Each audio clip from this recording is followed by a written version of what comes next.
ঈদ মুবারক। আমরা সবাই এক মাস রোজা রাখি রমাদানের।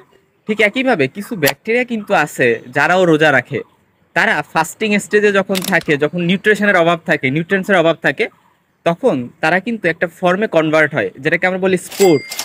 স্পোর ফর্মেশন হয়।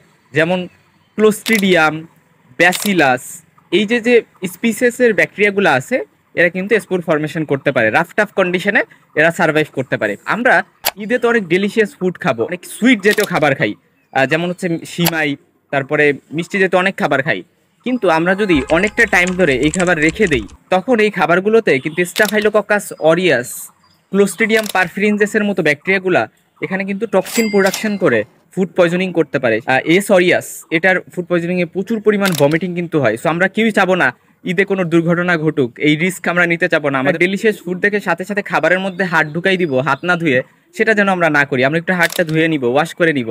কন্টামিনেটেড হ্যান্ডসের মাধ্যমে কিন্তু স্যালমোনেলা কিন্তু এটা কিন্তু ট্রান্সমিটেড হইতে পারে, যেটাকে আমরা বলি যে এটা কিন্তু অ্যান্ট্রিক ফিভার করে, টাইফয়েড ফিভার করে।